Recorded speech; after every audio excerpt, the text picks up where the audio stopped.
Hello students, class 8। তো তোমাদের এই গণিত প্রভা বইটা অবশ্যই দেখতে পাচ্ছ, অষ্টম শ্রেণী। তো এই বইটার যে টেক্সট বুক, এটা টেক্সট বুকের ভিডিও করা আমি স্টার্ট করে দিয়েছি। তো আজকে তোমাদের করব উৎপাদক বিশ্লেষণ চ্যাপ্টারের ভিডিও, 2 নম্বর ভিডিও। ঠিক আছে, 2 নম্বর ভিডিও স্টার্ট করছি। তো আগের ভিডিওতে বেসিক কনসেপশন সম্পর্কে দিয়েছি, তো এই ভিডিওতে আমি ডাইরেক্ট অঙ্ক করছি। আর এই চ্যানেলে যদি তোমরা নতুন হও তাহলে এই চ্যানেলটাকে অবশ্যই সাবস্ক্রাইব করে রাখবে এবং পাশে থাকা অল নোটিফিকেশন অন করে রাখবে, যেন পরে ভিডিও আপলোড করার সাথে সাথে যেন তোমরা নোটিফিকেশন পেয়ে যাও। ঠিক আছে, তো দেখো যে এইরকম 2 দাগের 2 এইরকম অঙ্ক ছিল, তাহলে এটা অবশ্যই 1 দাগের অঙ্কের মতো। এখানে দেখো সেম টার্ম আছে, x² - 2 x² - 2 x। তাহলে এখানে লিখতে হবে যে মনে করি x² - 2x সমান ধরো m ধরো, অর্থাৎ x টা বাদ দিয়ে m ধরতে পারো, p ধরতে পারো, যে কোনো মানে বীজগাণিতিক রাশিমালা অবশ্যই ধরতে পারো। তাহলে এটা ব্র্যাকেটের মধ্যে লিখে দাও, দিয়ে এখানে লেখো যে m² + 5m - 36। এবার মিডল টার্ম ফ্যাক্টর করতে হবে, অর্থাৎ মধ্যপদের সহগ বিশ্লেষণ করতে হবে। তাহলে 36 এর সাথে m² এর সহগ 1 এর গুণ করো। তাহলে 36 গুণ 1 সমান 36, অর্থাৎ 36 এর উৎপাদক হচ্ছে 36 আর 1, এর সাথে তো 5 তৈরি করা যায় না। 36 আর 1 প্লাস মাইনাস করে কিন্তু 5 তৈরি করা যায় না। দেখো, তাহলে কি করতে হবে, আমাদের অন্য পদ্ধতি ভাবতে হবে। এই 36 কে উৎপাদক করো 2, তাহলে 18 × 36, আবার 2 9 × 18, আবার 3 3 দিকে 9। 36 কে উৎপাদক করবে সব থেকে ছোট সংখ্যা দিয়ে ভাববে, মানে যখন তোমরা উৎপাদক বিশ্লেষণ করবে এইভাবে যে ফ্যাক্টরগুলো বার করবে, তখন সব থেকে ছোট সংখ্যা দিয়ে ভাবতে ভাবতে এবার করবে। তাহলে এবার এই উৎপাদকগুলির সাহায্যে নিয়ে এখানে 5 তৈরি করতে হবে। তাহলে এখানে দেখো 3 × 3 = 9, এই 3 গুণ করলে আর এই 2, তাহলে 3 আর 3 গুণ করলে 9, আর 2 × 2 = 4, 9 থেকে যদি 4 বিয়োগ করি তাহলে 5 পাচ্ছি। তার মানে এখানে 5 এর পরিবর্তে লিখতে হবে 9 - 4 m - 36। আবার এই 4 আর 9 গুণ করলে যা হবে, 36 আর m² এর সহগ 1 গুণ করলে যেন তাই হয়। তাহলে কিন্তু লেখা অবশ্যই ঠিক আছে। যে তুমি আন্দাজ ভিত্তিক তুমি কিন্তু লিখতে পারবে না যা ইচ্ছে তাই, যে 5 সমান তুমি লিখবে যে 4 + 1, এরকম করে লিখতে পারবে না। 4 আর 9 গুণ করলে যা হবে, 36 আর m² এর সহগ, অর্থাৎ ধ্রুবক পদের সাথে m² এর সহগ গুণ করলে কিন্তু একই যদি হয় তাহলে কিন্তু ঠিক আছে লেখা। এবার দেখো m² প্লাস, এখানে গুণ করে দিলে তাহলে এই প্লাসটা গুণ হবে আর mটা গুণ হবে, তাহলে +9m - 4m - 36। এবার হচ্ছে কমন নেওয়ার ব্যাপার। কমনটা যদি মনে মনে না নিতে পারো তাহলে m² এখানে ভাবে, তাহলে দুটো m গুণ করে করে রাগ এখানে করে দেখে নিতে পারো। তাহলে এখানে দেখো দুটো m আছে, একটা m আছে, তাহলে mটা এখানে কমন আছে, তাহলে এখানে m পড়ে থাকে, +9 পড়ে থাকে, আর এখানে দেখো -4 এখানে কমন নিলে, তাহলে এখানে কি পড়ে থাকবে, m পড়ে থাকবে, +9 পড়ে থাকবে। এই দুটো বীজগাণিতিক টার্ম যখন মিলে যাবে তখন দেখবে মানে জানবে যে অঙ্ক একদম রাইট পথে চলছে। তাহলে দেখো ওই দুটো রাশিমালা তাহলে যদি কমন নেওয়া হয়, তাহলে m + 9 যদি কমন নেওয়া হয়, তাহলে এখানে কি পড়ে থাকে, m পড়ে থাকবে, এখানে -4 পড়ে থাকবে। এবার m এর ভ্যালুটা এখানে পুট করে দাও।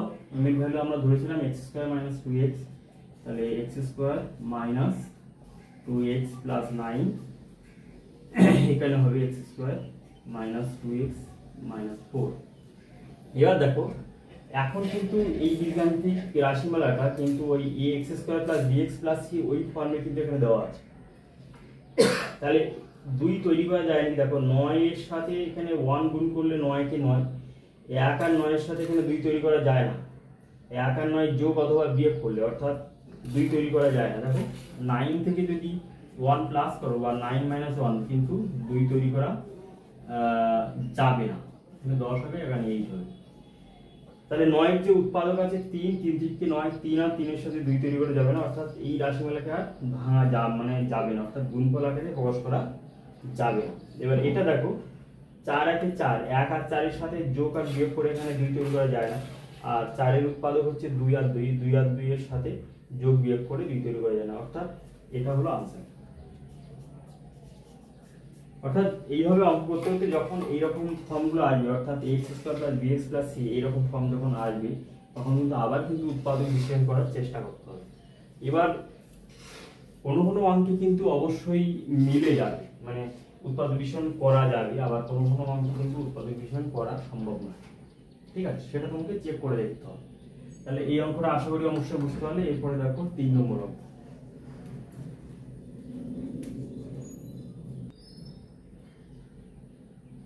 এরপরে দেখো 3 নম্বর অঙ্কটা। 3 নম্বর অঙ্কটা তাহলে ওই একই রকম, এখানে দেখো সেম টার্ম এখানে লেখা আছে p² - 3q²। হ্যাঁ, এরকম সেম টার্ম আছে, তাহলে এটাকে এরকম ধরে নাও। তাহলে মনে করি p² - 3q² ধরো n, ধরো মানে p টা বাদ দিয়ে p আর q টা বাদ। তাহলে এটা ব্র্যাকেটের মধ্যে লিখে দাও। তাহলে কি হবে m² - 16m - 63। এখানে 16 তৈরি করতে হবে। 16 তৈরি করতে হলে দেখো 63 যদি উৎপাদক ভাঙি, তাহলে 63 হচ্ছে 7 নং 63, 9 + 7 = 16 হচ্ছে, তাই না? আর যদি উৎপাদক ভাঙা যায়, এখানে দেখো 3 দিকে 9, আর তো করা যাচ্ছে না। 3 × 21, 3 × 21 থেকে যদি 3 বিয়োগ করা হয় তাহলে তো হবে না।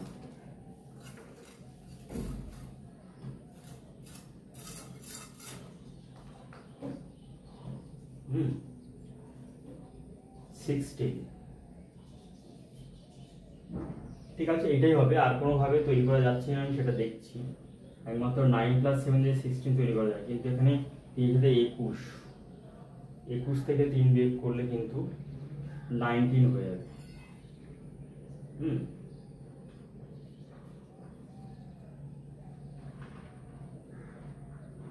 18 হয়ে যাবে, 21 থেকে 3 বিয়োগ করলে হয় না। তাহলে একমাত্র এইটাই অপশন। তাহলে দেখো এখানে কি হচ্ছে m² মাইনাস আর 16 এর পরিবর্তে তাহলে 9 + 7, তাহলে এখানে m আছে, এখানে -63, তাহলে m² - 9m আবার -7m -60। এখানে দেখো m কমন নিলে কি হবে, m - 9, আবার এখানে -7 কমন নিলে m + 9। দেখো এখানে দুটো উৎপাদক এখানে মিলছে, তার মানে এই অঙ্কটা কিন্তু ভুল আছে, এখানটা কিন্তু প্লাস হবে। সবাই বই এখানে ঠিক করে নাও, এখানটা প্লাস হবে, প্লাস নিলে কিন্তু এখানটা হবে মাইনাস। ঠিক আছে, তাহলে বইয়ের যে জায়গাটা আছে সেই জায়গাটা কিন্তু তোমরা ঠিক করো না, যে -63 হওয়া সম্ভব না, ওখানটা হবে +63। ঠিক আছে, ওখানটা হবে +63। তাহলে প্লাস হলে তাহলে কিন্তু দেখো এখান থেকে যদি -7 কমন নেওয়া যায়, তাহলে কিন্তু ভেতরের সাইনটা চেঞ্জ হয়ে যাবে।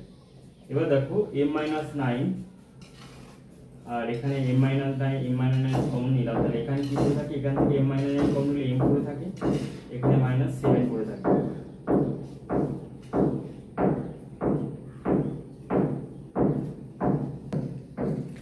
আর কিন্তু এখানে দেখো m এর মানটা এখানে বসিয়ে দিলাম, m এর মান যেটা ধরেছিলাম m এর মানটা এখানে বসিয়ে দিলাম, বসিয়ে দেওয়ার পরে তাহলে আর কিন্তু কোনো ভাঙা যায় না, তাহলে এটা হলো আনসার।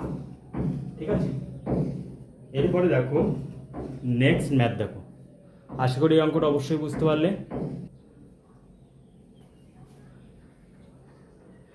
নেক্সট ম্যাথ এরকম আছে, দেখো a⁴ প্লাস 4² - 5, তাহলে এটাকে এইভাবে লিখতে হবে।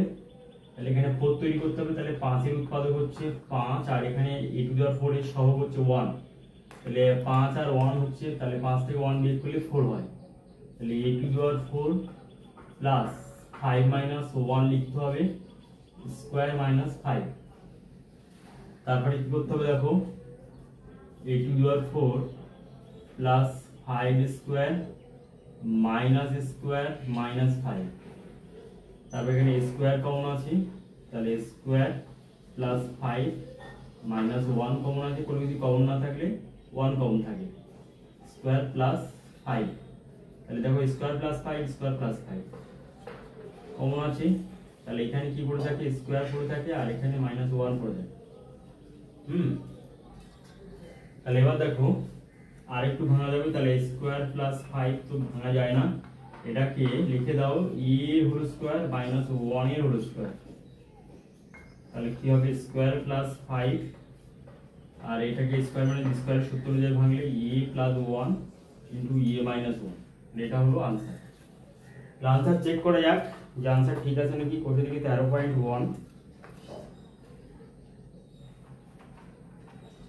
13.1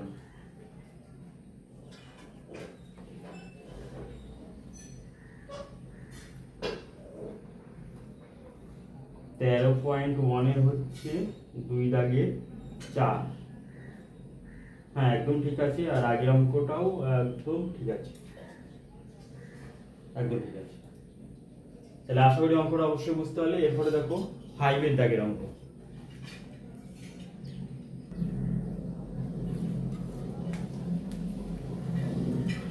এরপর দেখো 5 এর দাগের অঙ্কটা এরকম আছে, x square y square plus 23xy minus 420, তাহলে কি হবে এখানে 23 তৈরি করতে হবে, অর্থাৎ 420 সাথে এখানে এক গুণ করলে 420 আছে 420, তাহলে 420 আর 1 এর সাহায্যে এখানে 23 তৈরি করা যায় না, তাহলে কি হবে 2 দিয়ে তাহলে ভাগ করে 2 গুণ 4 2 কে দাও, তাহলে 2 1 5 গুণ 10 5 গুণ 10 5 থেকে 5 3 7 21, ঠিক আছে। এই উৎপাদকগুলি পাওয়া যায়, প্রথমে 2 দিয়ে করলাম 210, আবার 2 দিয়ে ভাগ করলাম 105, আবার 5 দিয়ে ভাগ করলাম 5 দুগুণ 10 5 থেকে 5 3 7 21, অর্থাৎ এখানে 23 তৈরি করতে গেলে দেখো যদি আমরা 5 থেকে 20 আর 3 থেকে 21 করি হয় না, তাহলে আমরা যদি 3 এর পাশে 15 দুগুণ 30 7 দুগুণ 14 হয় না, 3 থেকে 21 আচ্ছা।